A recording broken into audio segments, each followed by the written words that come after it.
Bonjour à tous, Mathéis Mouflet, analyste pour XTB. On se retrouve ce mois-ci pour votre webinaire consacré à l'or. Comme vous le savez, l'or est au plus haut. Au moment où je tourne cette vidéo, il est à 2545 $ l'once. Alors on peut se demander, l'or toujours plus haut, toujours plus loin? C'est ce qu'on va voir maintenant. Alors, comme vous le savez, l'or est actuellement en progression de plus de 20% depuis le début de l'année et de 30% sur 12 mois. Alors on peut se demander, est-ce qu'il y a encore de la progression? Pourquoi est-ce que ça arrivait? Et donc on va essayer de répondre un peu à toutes ces questions dans ce webinaire. On va commencer par les fondamentaux de l'or. Et donc l'or, comme toutes les matières premières, est à la fois influencé par la demande et l'offre, mais contrairement aux autres matières premières, elle est surtout influencée par la demande, parce que l'offre est assez peu importante du fait d'un stock qui est très important, notamment par les banques centrales. Donc on va surtout s'intéresser à la demande. Et donc ce qu'on peut voir, c'est que la demande, en fait, elle ne correspond pas vraiment à une demande d'une matière première qui est au plus haut. Parce que la demande actuellement pour l'or, elle est assez faible. Donc on peut voir en bleu foncé la bijouterie. Donc la bijouterie est très faible, la plus faible depuis 2020. Et au niveau des lingots, c'est assez stable. Au niveau des banques centrales, c'est assez stable. Au niveau de la technologie, on n'a pas de... Parce que l'or est demandé par le secteur de la technologie, on n'a pas non plus d'avancée particulière. Donc, et c'est surtout, en fait, ce qu'on peut voir, c'est qu'il n'y a pas de sortie du côté des ETF qu'on avait avant. Les ETF sortaient de l'or, ce qui n'est plus le cas maintenant. Donc, au niveau de la demande, on n'a pas particulièrement une demande qui pourrait signifier une hausse de l'or. Mais on a quand même d'autres explications que juste la demande pour laquelle l'or est en augmentation. Et donc par exemple, on peut voir que les banques centrales, donc on voit en bleu ici, ces dernières années, elles avaient tendance à réduire leur bilan dans un objectif de mettre fin au quantitative easing. Et donc les banques centrales réduisaient leur bilan et elles commencent à arrêter de réduire leur bilan, voire même à augmenter leur bilan à nouveau. Et donc comme vous le savez, les banques centrales détiennent de l'or, donc elles ont arrêté de vendre de l'or. On a aussi le fait que la Fed pourrait interrompre la réduction de son bilan cette année, ce qui irait un peu dans la même veine. On a aussi le fait que, donc on voit ici la relation entre l'or en jaune et la demande par les banques centrales, l'investissement et les ETF. Et donc ce qu'on voit, c'est que quand la demande par les ETF augmente, ça a plutôt tendance à être bénéfique pour l'or. Et donc c'est la corrélation qu'on voit ici entre 2016 et 2020. Et donc le fait que les ETF aient arrêté de vendre de l'or, c'est plutôt bénéfique pour l'or, et donc ça peut jouer ici, avec le fait que normalement, comme on le voit là, la demande est repartie pour les ETF, même si elle s'est un peu stabilisée, mais on va revenir là-dessus juste après. C'est ce que je vous dis ici. Donc ici on peut voir la détention d'or par les ETF. Donc d'un côté on a en rouge le prix de l'or et en pointillé la détention par les ETF, et donc on voit ici la détention qui n'a fait qu'augmenter avant de diminuer ici, avant de repartir à la hausse et de rediminuer entre 2020 et 2024. Et donc quand les ETF ont tendance à vendre leur or, ça a évidemment un impact assez négatif pour l'or. Et on voit ici que, là on va faire un zoom ici sur les derniers mois, et donc on voit que la demande par les ETF d'or est plutôt repartie à la hausse. Mais on est encore loin des plus hauts, parce que donc on avait en 2020 une détention des ETF d'environ 110 millions de tonnes d'or, et en ce moment on est plutôt autour de 80 millions de tonnes d'or, que vous voyez ici. Donc on a encore une marge de progression qui est assez importante du côté des ETF qui pourraient continuer à acheter de l'or. Maintenant on voit un peu les positions sur les marchés financiers, les positions au niveau donc, du Commodity Exchange et au niveau de la bourse de Shanghai. Et donc ce qu'on voit, c'est qu'en jaune on a donc le cours de l'or, et en vert les positions longues, et donc en gris les positions nettes, donc c'est les positions longues moins les positions short. Et donc on voit que les positions longues sont plutôt en augmentation au niveau du COMEX, donc les investisseurs sont de plus en plus haussiers au niveau de l'or, mais par contre à Shanghai, donc les investisseurs chinois, eux, donc ils ont en rouge ici leur position longue, elles sont plutôt en baisse depuis quelques mois. Donc c'est-à-dire qu'en Chine, on commence à observer une réduction des positions acheteuses, même si ça reste toujours effectivement proche du pic. Donc c'est assez mitigé au niveau des positions des investisseurs. Maintenant, on va voir un peu les réactions de l'or face à la Fed, parce que la Fed c'est peut-être le second, si ce n'est le premier moteur derrière le cours de l'or actuellement. Et donc ce qu'on peut voir, hein, la question qu'on va se poser, c'est est-ce que des hausses de taux ou des baisses de taux ont une influence sur le cours de l'or? Et la réponse est évidemment oui, mais on va voir lesquelles. Donc on va voir là, on va commencer par les hausses de taux. Qu'est-ce qui se passe pour les rendements de l'or quand la Fed augmente ses taux? Donc on voit un graphique ici hein, qui montre le cours de l'or avant une hausse de taux, et ensuite, après une baisse de taux, ça va de 0 à 500 séances après la hausse de taux. Et donc ce qu'on peut voir, c'est que l'or a tendance à augmenter entre 20 à 80% par rapport au moment où la Fed a commencé à augmenter ses taux. Donc évidemment, au maximum, ça serait un prix à 3500 $ l'once, ce qui semble assez important, surtout que l'or a déjà augmenté de 500 $. Et il faut évidemment pas oublier que les performances passées ne présagent en rien des performances futures. Mais on peut quand même se demander pourquoi est-ce qu'une hausse des taux augmente le prix de l'or, a tendance à augmenter le prix de l'or. Et donc la raison, c'est parce que quand la Fed augmente ses taux, c'est généralement pour contrecarrer l'inflation. Et en fait, c'est une situation de forte inflation qui a tendance à être bénéfique pour l'or, parce que quand vous achetez une once d'or, que l'inflation soit de 5, 10, 20 ou 30%, bah, votre once d'or, elle reste une once d'or. Et donc c'est évidemment une protection face à l'inflation, et c'est pour ça que ça a tendance à augmenter le prix de l'or. Maintenant, on va voir ce qui se passe quand la Fed baisse ses taux. Et donc, en fait, quand la Fed baisse ses taux, l'or a aussi tendance à augmenter, avec des gains qui sont plutôt autour de 20%, c'est des gains un peu moindres, mais qui restent de 20% sur 2 ans, ce qui reste très correct, et qui ont surtout tendance à avoir lieu environ 100 jours après la première baisse, comme on peut le voir ici. Toutefois, des prises de bénéfices arrivent entre 3 à 5, et c'est des prises de bénéfices entre 3 à 5%. Alors pourquoi est-ce que là des baisses de taux augmentent aussi le cours de l'or? En fait, c'est parce que l'or est une valeur refuge qui est en compétition avec une autre valeur refuge, et cette autre valeur refuge, ce sont les obligations d'État américaines.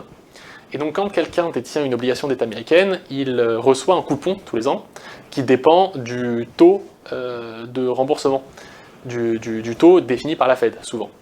Et donc plus ce taux est élevé, et plus la personne reçoit d'argent, et plus ça rend les obligations intéressantes par rapport à l'or, parce que pour l'or, on ne gagne rien. Et donc, quand la Fed commence à baisser ses taux, eh bien en fait, cet avantage comparatif des obligations par rapport à l'or diminue, ce qui rend l'or plus intéressant relativement aux obligations. Donc c'est pour ça que l'or a tendance à augmenter aussi quand la Fed baisse ses taux. Maintenant, on va voir, est-ce que les élections ont une incidence sur la performance de l'or? Eh bien en fait, c'est assez difficile à dire. Donc on voit un peu toutes les élections américaines qui ont eu lieu, et si on veut un peu tenter de notre chance, on pourrait dire que Trump pourrait renforcer le dollar, même s'il a changé d'avis au cours de son dernier mandat. Et donc en fait, en renforçant le dollar a tendance à être négativement corrélé avec l'or. Donc si Trump renforce le dollar, ce serait plutôt négatif pour l'or. Cela dit, il pourrait aussi entraîner une hausse de l'inflation qui, elle, serait positive pour l'or. Donc c'est assez difficile à dire. Par contre, si Harris gagne, on pourrait assister à une augmentation des dépenses publiques et de la dette, comme ça a été le cas sous Biden, ce qui là pourrait être bénéfique pour le prix de l'or. Alors on voit en noir ici les élections sous Joe Biden. Donc là, 500 séances, donc 2 ans après l'élection de Joe Biden, on a plutôt eu une performance qui a été négative pour l'or, mais en moyenne, on a plutôt une performance de 13% en 2 ans pour l'or après des élections. Après, c'est assez difficile à dire si c'est vraiment en raison des élections ou si c'est à cause d'autres facteurs. Maintenant, on va voir plutôt quelque chose de beaucoup plus intéressant pour l'or, c'est les effets de la géopolitique. Donc d'événements incertains, aléatoires qui arrivent dans le monde et qui ont une influence sur le cours de l'or. Et donc, pour les effets de la géopolitique, là, on a plutôt tendance à voir une augmentation du prix de l'or à court terme, donc juste après le fait que l'événement soit arrivé, c'est parce que l'or est vu comme une valeur refuge, et la valeur refuge, les gens achètent de l'or, les investisseurs achètent de l'or au moment où l'événement arrive, parce qu'ils se disent que l'or va les couvrir du risque. En ce moment, le prix élevé de l'or s'explique en partie par les tensions qui persistent dans le monde.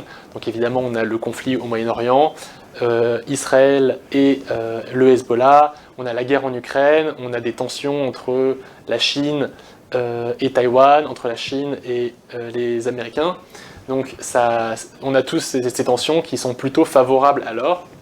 Et donc ce qu'on peut voir, hein, c'est qu'en moyenne, on a une hausse d'à peu près 16% du cours de l'or 2 ans après le fait qu'un événement géopolitique ait eu lieu.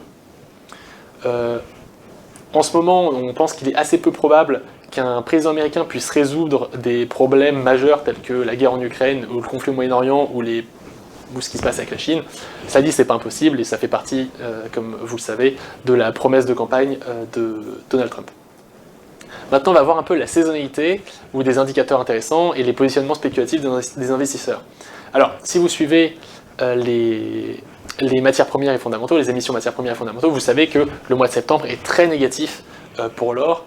Ça a toujours été le cas, à part une année depuis plus de 10 ans, depuis 2011. Et donc l'or a généralement perdu de la valeur en septembre. Donc les investisseurs s'attendent à ce que ce soit encore le cas, mais ça pourrait aussi ne pas être le cas. Comme vous le savez, hein, les performances passées ne présagent pas des performances futures. Cela dit, les investisseurs pourraient acheter maintenant de l'or en pensant que la Fed va baisser ses taux, et quand la Fed va effectivement baisser ses taux, ils revendent leur or, un peu dans le sens acheter la rumeur, vendre la nouvelle. Donc ça pourrait avoir lieu comme ça.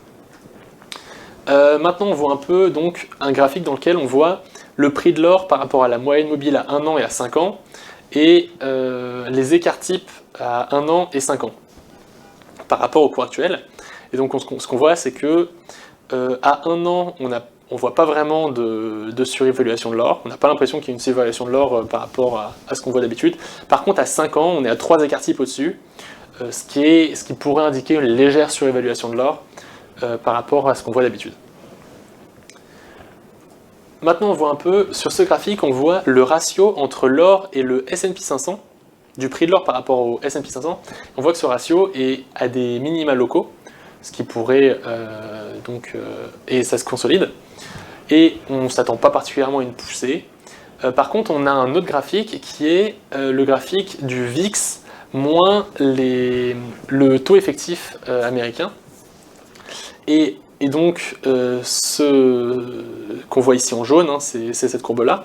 Et donc, ce qu'on voit, c'est que cette courbe, elle a fortement diminué, et elle pourrait repartir à la hausse. Et donc, comme vous le savez, hein, le VIX, c'est l'indice de la volatilité, et la volatilité a tendance à être très négative pour le marché américain, et le marché dans son ensemble d'ailleurs, et plutôt positive pour l'or. Donc, on pourrait avoir une hausse de la volatilité qui pourrait repartir à la hausse, donc la volatilité, pardon, qui pourrait repartir à la hausse, et ce qui pourrait être bénéfique pour l'or, ou en tout cas ce qui pourrait faire baisser le marché et laisser l'or stable. Ce qui est notamment arrivé début août.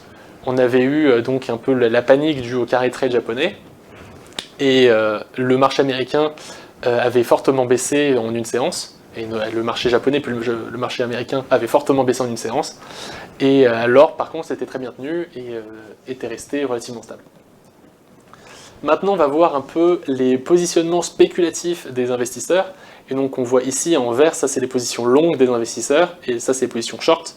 Et donc, on voit que les investisseurs sont très haussiers sur l'or. On a des positions donc, spéculatives nettes qui sont très élevées. Et donc ça pourrait être presque interprété comme un signal contrariant.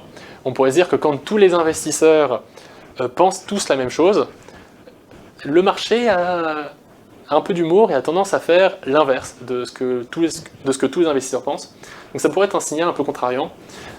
Et donc on pourrait avoir une réduction des positions acheteuses rapidement au moment où les investisseurs vont commencer à vendre la nouvelle suite à ce que fait la Fed. Alors maintenant, on va faire un petit résumé de tout ce qu'on a vu. Donc comme vous le savez, l'or est au plus haut, avec le fait qu'il a atteint des sommets historiques au-dessus de 2500 voire 2545 $ l'once. C'est notamment dû au fait que le marché prévoit des réductions de taux d'intérêt par la Fed et le fait que les politiques des deux candidats à la présidence des États-Unis pourraient soutenir la poursuite du prix de l'or. Par contre, ce qu'on sait aussi, c'est que la saisonnalité en septembre a tendance à être assez mauvaise. et que même si les performances passées ne présagent pas des performances futures, tous les investisseurs le savent et ça pourrait avoir une influence assez négative, une pression négative sur l'or, avec le fait que les investisseurs pourraient acheter la rumeur et vendre la nouvelle. Par contre, on a quand même une forte demande d'investissement physique pour l'or, et on a un retour des investissements et d'une demande sur les ETF d'or, ce qui pourrait être une pression plutôt acheteuse pour l'or. C'est tout pour moi, j'espère que vous avez appris des choses. On se retrouve le mois prochain pour un nouveau webinaire. Et si vous avez aimé la vidéo, n'hésitez pas à la liker. Si vous avez des questions, n'hésitez pas à les poser en commentaire. C'était Matthijs Mouflé pour XTB.